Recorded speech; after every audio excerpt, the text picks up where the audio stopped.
Doomsday Clock number 4 will not be coming out until March 28th, but that's okay. It gives us a chance to really look over what we have so far.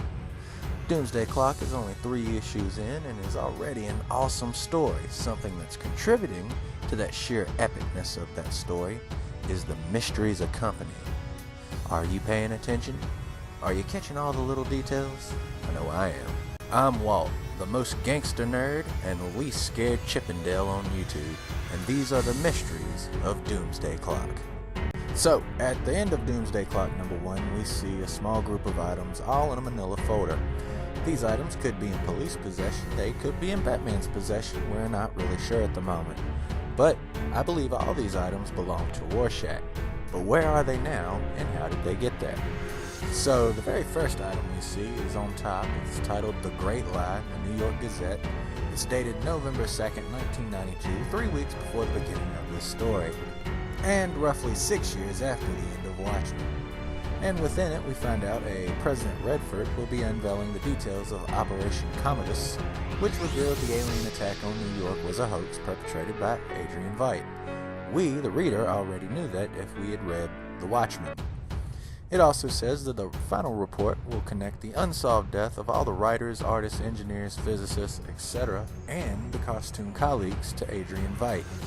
Again, speaking on the death we've seen after the construction of the monster from the first story. It also goes on to talk briefly about how all the wars ended, political enemies became allies, and Adrian had influenced the world for the past 7 years more than any other man in history. After that, we see an assortment of different items. The first of which we want to go over is an article called Nuclear Disarmament Stalls, dated November 5th, 1992, which is a little bit better than 2 weeks before the beginning of this story. 2 years after the end of Watchmen, an anti-nuclear mission is launched. President Redford will win the '88 election with his nuclear-free proposal. And it goes on to tell us how the Soviet Union collapsed in this world. The Soviet Union refused disarmament talks. It led to a failed coup d'etat in 1989, which led to Gorbachev resigning and the Soviet Union collapsing. This would lead to President Boris Yeltsin allowing Russia into the nuclear peace talks. It also says that UN embraces Adrian Veidt's Global Data Exchange Program, which leads to an agreement that all nuclear weapons will be disarmed in the next 20 years. It goes on to say that after a Vela incident, I imagine we'll find out what that is later on in the story, Adrian Veidt investigates using global forensics and discovers that Israel is a nuclear power. It also says 3 years into the nuclear disarmament deal, the accusations against Adrian Veidt led to the program coming to a complete halt and this President Redford terminating his nuclear-free program.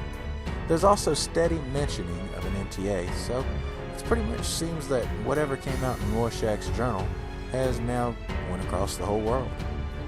The next thing we want to take a look at is the article titled The Strange Case of Roger Jackson by Doug Roth, dated February 1987. And we see Rorschach's mugshot. It informs us that the FBI are looking for clues in the murder of Seymour David, found beaten to death in his own home. Now those of us that read The Watchmen know that Seymour is the last person to have Rorschach's journal, finding it in what was called the Crank File. Now the article goes on to tell us that Reggie Jackson was arrested and convicted, however new information came up pointing to his innocence, and his lawyers have already filed motions for the judge to overturn the guilty verdict. Apparently the only thing stolen is Rorschach's journal, and this raises a lot of questions, like what's in the journal that somebody wanted bad enough to beat Seymour to death for it. Also, it asks the question, is the new Rorschach the guy that broke in and beat the man to death? Is Roger Jackson this new Rorschach? The new questions coming up from just this article are amazing. The next thing we want to look at is Mr. Byron Lewis's obituary. Mr. Byron Lewis, as you remember, was the Mothman from the Minutemen, the precursor to the Watchmen. He suffered from serious mental health issues and was institutionalized. This obituary does not mention that at all. Instead, it says that he was 80 years old when he died, gave his birth and death dates, tells where his funeral will be held, and that donations can be made in his name, that the place where he was staying was blown up in some kind of gas leak. Now this is interesting. Why would the person who had this have this with these other items? Why would the new Rorschach, if that's where I assume he has it, why would he have Mr. Lewis's obituary. The next thing I'd like to look at is the ad for Schrodinger's clock and watch repair.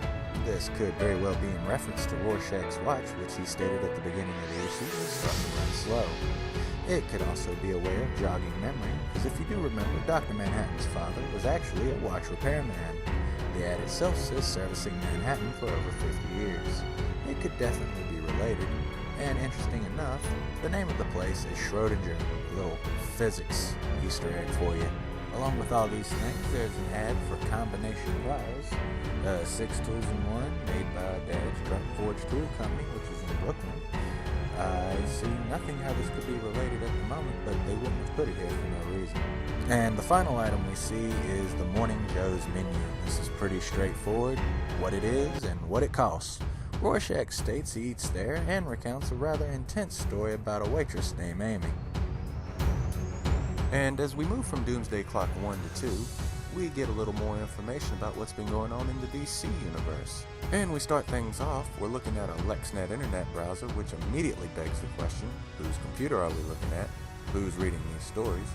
But the first story we're reading is dated December 7th, 2017 from the Bulletin News website, MetaHuman News, and it's regarding the Superman theory. Now, in a nutshell, basically the Markovian geneticist Dr. Jace has stated that the high concentration of metahumans in the U.S. raises questions about their secret origin. She believes the U.S. government has created and uses superheroes and supervillains as weapons. Now, as proof of this, she points to leaked documents from the United States Department of Metahuman Affairs which indicate Stag Industries and Rex Mason, aka Metamorpho, were under contract to the U.S. government and under Stag's supervision. Mason voluntarily exposed himself to the ancient energies that transformed him into Metamorpho. It continues that Metamorpho and Stag were coached to create the superhero narrative to cover Metamorpho's covert activities as a government agent. To add validity, 3 of his former enemies, Doc Dredd, Stingray, and Prosecutor, all came forward claiming that they were paid by the government to undergo their transformations and take the role of supervillain. And along with that, Kirk Langstrom, aka the Man-Bat, admitted that his research that led to his transformation was sponsored by the United States Department of Metahuman Affairs. Now featured on the same page, we see pictures of police joining protests against Batman in Gotham City. I wonder if that could be in the fallout to the Dark Knight's Metal story, which happens before Doomsday Clock. Under that, we see Doomsday Clock moves forward 3 minutes till midnight, and I guess that's in response to all the instability showing up in this world. And finally, we see a bizarre green fire destroys all American Steel Factory. Now this, I believe, will come back up later on in the story. Now, the second story we read is multiple arrests at LexCorp following accusations of industrial espionage. Turns out, 4 Wayne Enterprises employees, a genetic scientist, 2 managers, and a security guard were arrested for helping LexCorp access highly confidential and experimental research. We also get a brief breakdown of the metagene, and it turns out that LexCorp and Wayne Enterprises have both been buying up companies doing metagene research.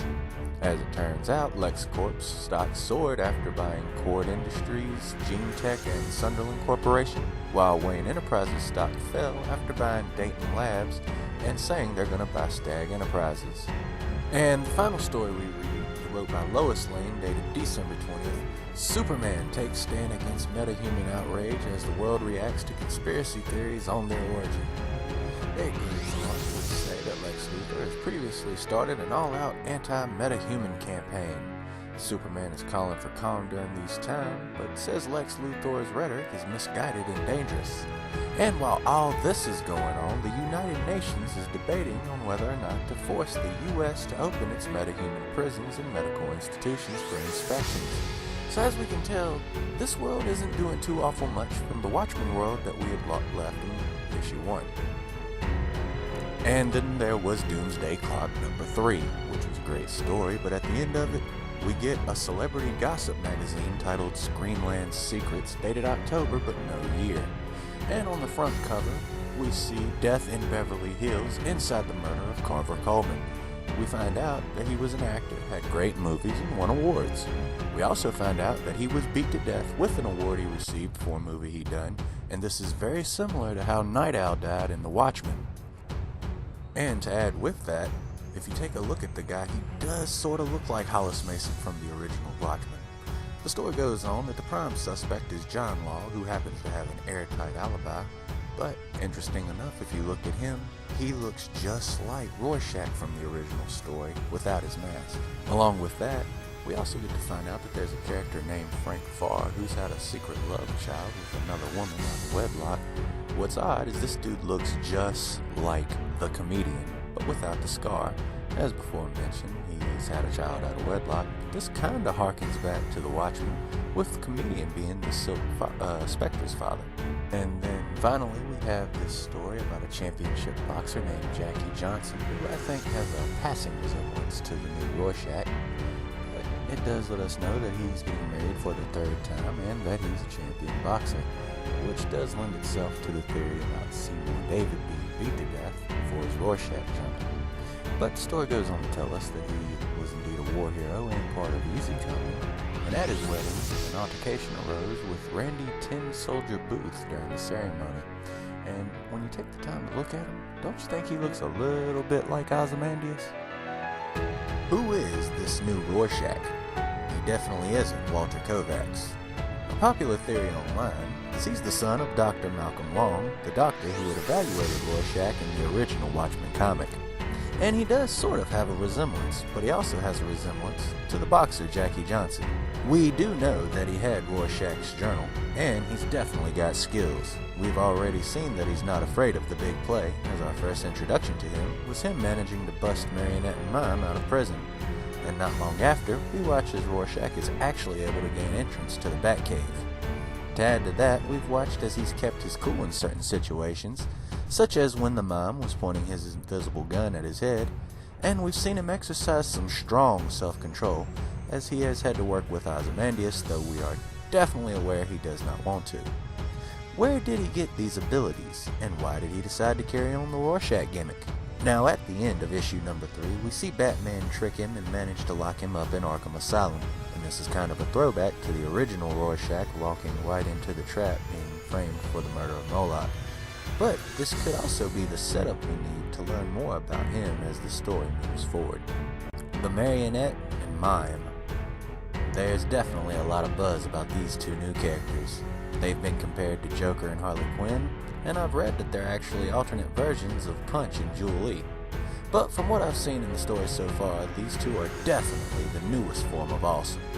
In our introduction, we see Mime fight and kill several other inmates barehanded. Then we get the panel of his crazy smile. This dude is a force. We also seen him retrieve his weapons, which we initially thought were imaginary, but oh no, they're invisible, and that is very different.